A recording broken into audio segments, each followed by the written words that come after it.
Olá, seja bem-vindo! Meu nome é Jesse, sou professor de matemática e vou ajudar você a entender um pouco sobre a criação dos conjuntos numéricos. Eu disse um pouco porque nessa videoaula é impossível você abordar todos os detalhes de uma criação tão complexa que remonta a milhares de anos. Tanto é que, para a gente entender como tudo isso aconteceu, nós temos que retornar a mais ou menos 15 mil anos na história. Nesse período, o homem era nômade, isso quer dizer que ele conseguia alimentos através da coleta e da caça. Então, quando se esgotava em uma região os alimentos, ele tinha que migrar para outra região. Isso fornecia, de certo modo, uma alimentação diversificada para ele. Bom, essa pintura que você vê aí na parede era o máximo que se conseguia de registros naquela época, ou seja, não havia escrita, não tinha-se nenhum conjunto de símbolos prefixado ou convencionado para significar algo. Tudo se resumia a pinturas que são chamadas rupestres, que tinham seus significados bem abstratos. Com o tempo, o homem percebeu que ele poderia cultivar a terra e criar animais. Com isso, ele se tornou sedentário. No entanto, uma curiosidade é que não necessariamente isso levou a uma prosperidade imediata com populações cada vez maiores da raça humana. Não. Quando ele começou a cultivar a terra e criar animais, houve um empobrecimento em termos nutricionais. Vamos então nos colocar na posição daquele pastor de ovelhas que tinha que sair com seu rebanho toda manhã para que ele se alimentasse, crescesse, fornecesse lã, alimento e muito mais. Ele não tinha nenhum tipo de controle sobre as quantidades e ele precisava fazer isso uma vez que as quantidades estavam diretamente ligadas à sua sobrevivência. Essa necessidade já era algo que se notava quando ele era nômade. E a questão era, como controlar quantidades se nem mesmo existia escrita, nem mesmo existiam números? E o nosso nobre pastor de ovelhas, ele se preocupava em controlar quantidades, porque isso estava diretamente ligado à sua subsistência. Com a prosperidade, o rebanho aumentaria, e aumentando o rebanho, a preocupação de se controlar quantidades era cada vez maior. Daí, num primeiro momento, há vestígios, indícios de que eles começaram a pensar em associar os animais ou as quantidades a pedras. Então, aquela pedra que você vê ali na figura é como se fosse aquela ovelha, e aquela outra pedra, aquela outra ovelha. E assim sucessivamente. As pedras é como se fossem ovelhas. Ou seja, nós usamos uma abstração de ovelhas para pedras. No entanto, lembre-se que a gente não poderia dizer de jeito nenhum que ali tinha 5 ovelhas, porque simplesmente essas palavras não existiam. A escrita não tinha sido inventada. Isso faz tempo, isso faz muito tempo. E nesse caso aqui, a quantidade de pedras não era tão grande. Ele poderia controlar a quantidade de pedras carregando-as no embornal, por exemplo. Mas pedras eles tinham sobrando. E se o rebanho crescesse ainda mais? Essa era uma preocupação. Por isso, conforme eles precisavam armazenar mais pedras, carregar mais pedras, surgiram outras ideias, como se dar nó em cordas, se fazer risco em madeira, em ossos, e todas essas tentativas foram se desenvolvendo, mas não eram práticas. Daí pensaram em algo diferente, usando os dedos da mão, por exemplo, associando cada ovelha a cada dedo. Então é como se fosse cada ovelha, cada dedo da mão. Mas e como fazer com poucos dedos quando o rebanho crescesse muito? Essa certamente era uma preocupação do pastor de ovelhas e de muitos outros que lidavam com quantidades. Para você ter uma ideia, os egípcios eles fizeram suas tentativas em termos de registros. Você imagine que seria muito complicado você ficar registrando com um risco cada ovelha. Se você tivesse muitas ovelhas, seriam muitos riscos e a leitura disso, além de complicada, seria também inviável, uma vez que você precisaria de várias marcações em vários pedaços de madeira ou ossos. Daí os egípcios, em sua época, por exemplo, pensaram em usar símbolos para as quantidades. Por exemplo, o bastão, ele significava uma unidade. O calcanhar, aquele símbolo que parece uma ferradura, ele significava 10 unidades. A corda, aquela pequena espiral, ela significava 100 unidades. A flor de lótus, 1000. O dedo dobrado, 10.000. O girino, 100.000. E o homem fazendo uma reverência, 1.000.000. Você tinha uma situação que tentava melhorar aquele esquema de se denotar cada unidade de um objeto ou ser por um risco.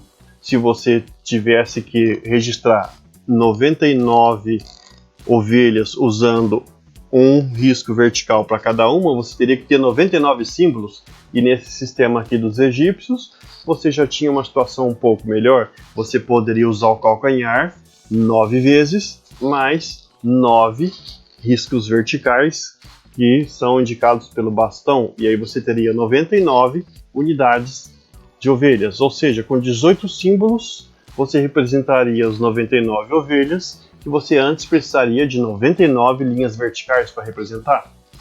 Isso já foi um avanço.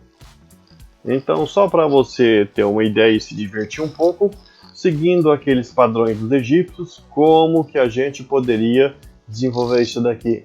Então, por exemplo, o número 9.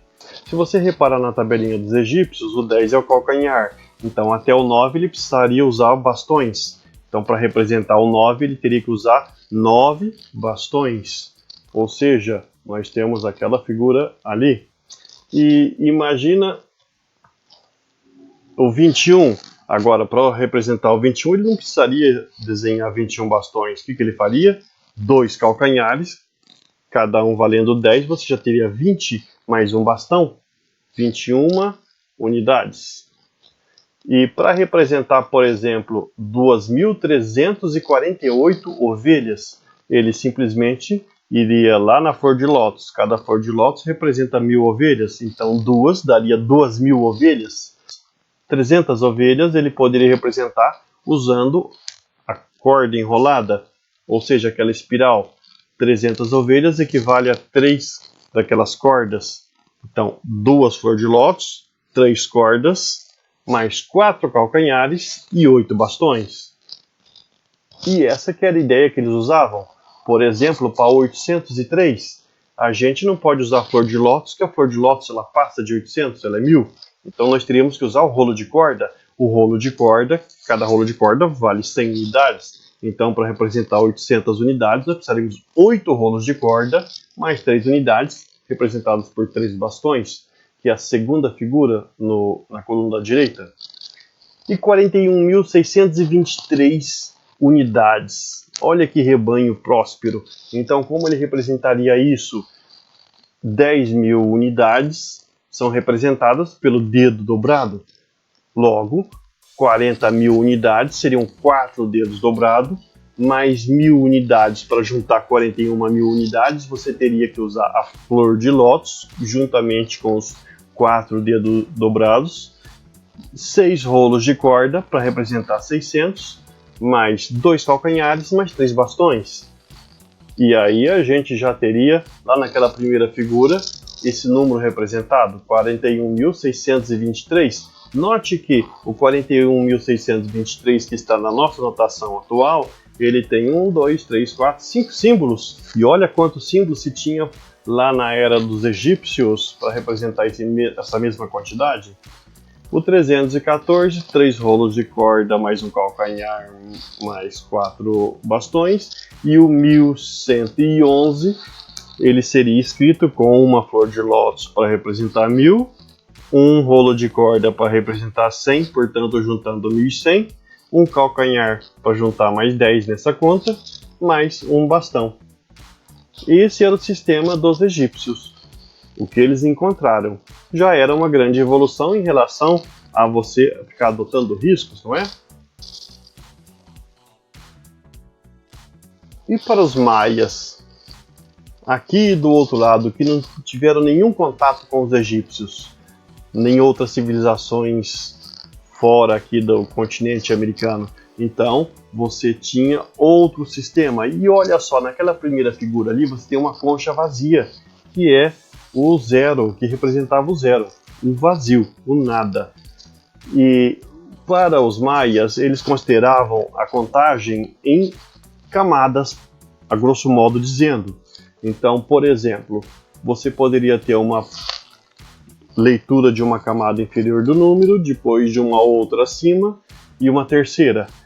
Na camada inferior da escrita do número, você teria uma quantidade vezes 1. E essa quantidade poderia ser citada usando círculos, que significavam unidades, até chegar no 5, que era uma linha horizontal.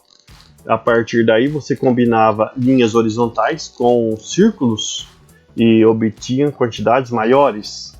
Só que nesse esquema o que é interessante é que, por exemplo, lá no segundo nível você teria uma quantidade representada por essas figuras vezes 20, e no terceiro nível uma certa quantidade representada por esses números na forma de figuras vezes 18 vezes 20, que dá 360, e parece que isso estava relacionado com a duração do ano maia.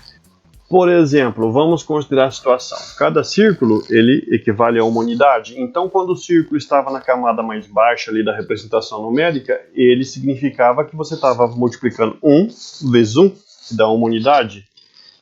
Aquela linha horizontal, ela já tem um significado específico para 5 unidades. Então, a posição dela embaixo, ali onde está o primeiro círculo, seria equivalente a 5 unidades, mas lá no segundo nível é 5 vezes 20. E lá para o terceiro nível, você teria um círculo representando uma vez 18 vezes 20, uma vez 360. Então você teria lá no terceiro nível 360 unidades, mais 5 vezes 20 na segunda, que dá 100. Então, 460, mais 461 unidades. Esse desenho aí representaria 461 unidades. Vamos treinar um pouquinho? E esse daqui? Bom, vamos pegar ali a tabelinha para a gente lembrar. A concha vazia era o zero, o círculo 1 unidade, linha horizontal 5 unidades, e se eu começasse a misturá-los ia gerar os outros valores que bastava a gente somar para saber qual era. Por exemplo, ali com uma linha horizontal mais uma bolinha, seria 5 mais 1, 6 unidades. Nesse número que está representado na figura aí logo à esquerda, na cor azul, então quanto nós teríamos? O primeiro nível, eu multiplico por uma unidade, então eu tenho lá duas barras horizontais, 5 mais 5, 10 unidades, mais 2 círculos, 12 unidades. 12 vezes 1 unidades. Então, só pela interpretação da parte de baixo do número, nós temos 12 unidades. No segundo nível, ali no desenho, nós temos uma linha horizontal que equivale a 5 mais um círculo junto. Então, nós vamos ter 6. 6 vezes 20. Então, 120 unidades. E lá no nível superior, no terceiro nível, nós tínhamos 2 unidades representadas por 2 círculos vezes 360. Então, lá em cima nós temos 2 vezes 360, 720 unidades, mais 120 unidades do segundo nível, mais 12 do último nível. Esse é o cálculo que você tem que fazer para entender qual que é o número representado por esta figura. E agora basta você somar 720 com 120 com 12. 840 mais 12, 852.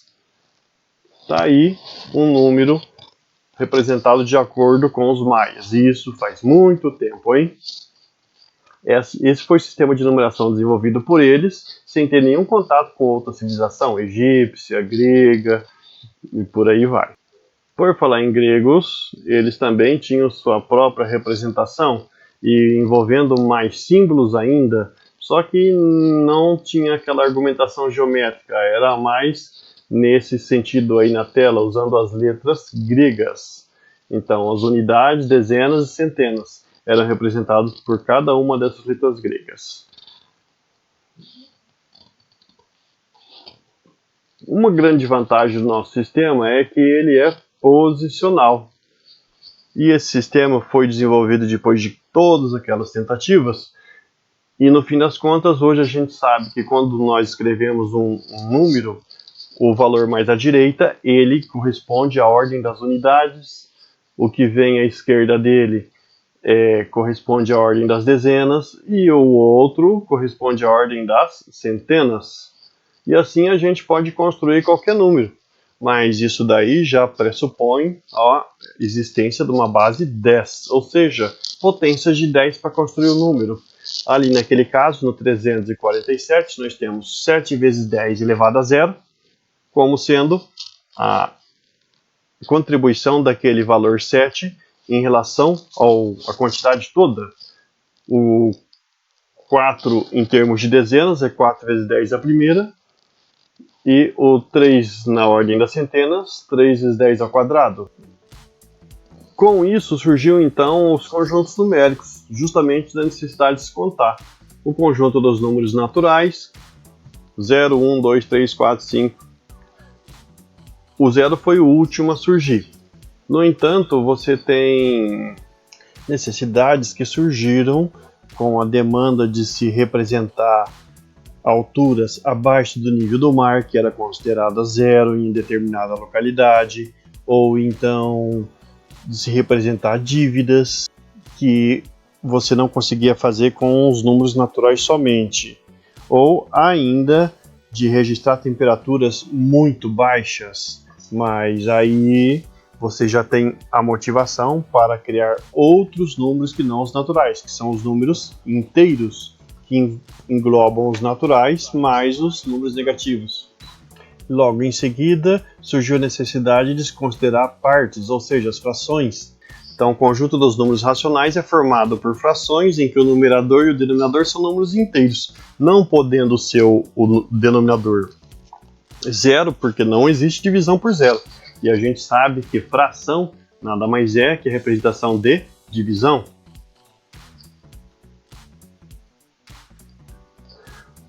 Tudo parecia estar resolvido, até que nosso pastor ele precisava, por exemplo, pegar um terreno quadrado e dividir em duas partes exatamente iguais. Esse terreno quadrado suponha que ele tenha o lado medindo 10 metros. E ele quer dividir justamente na diagonal para ter certeza que as duas partes vão ter a mesma área. Quando ele usar o teorema de Pitágoras para calcular o comprimento da diagonal, ele vai obter um número que é justamente a raiz quadrada de 200. E esse número não é um número racional. Isso intrigou a muitos até cair no entendimento da raça humana que existiam números que não eram racionais, ou seja, eram números irracionais.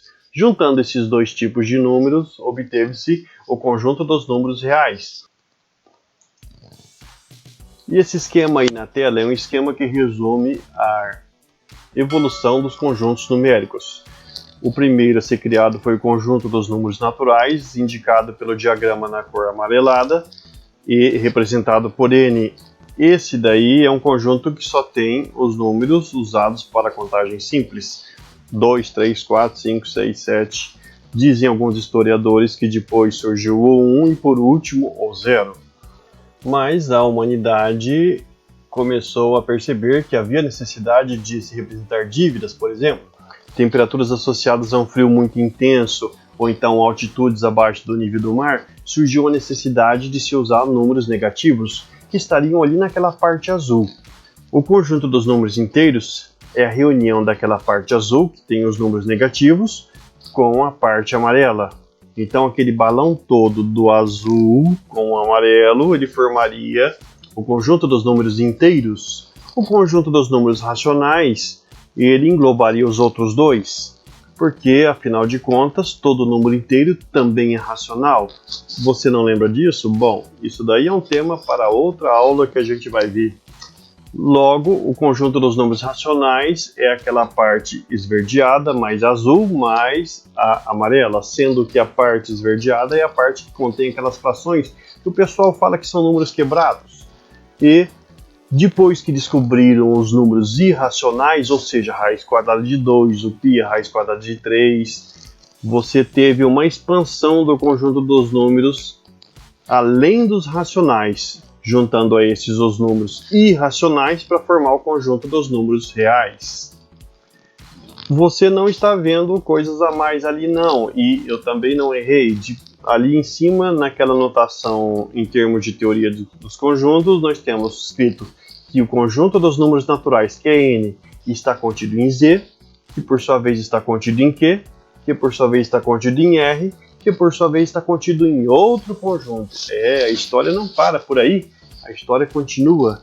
E o conjunto dos números reais, ele não é o último conjunto descoberto. Além dos números reais, existem outros tipos de números, como por exemplo os números complexos, que estão relacionados com a existência de raízes quadradas com números negativos. Mas isso já é uma outra história. Se essa videoaula te ajudou em algo ou te acrescentou em alguma coisa, deixe seu like, inscreva-se no canal. Você está convidado a participar dessa jornada em meio ao conhecimento matemático. Até a próxima!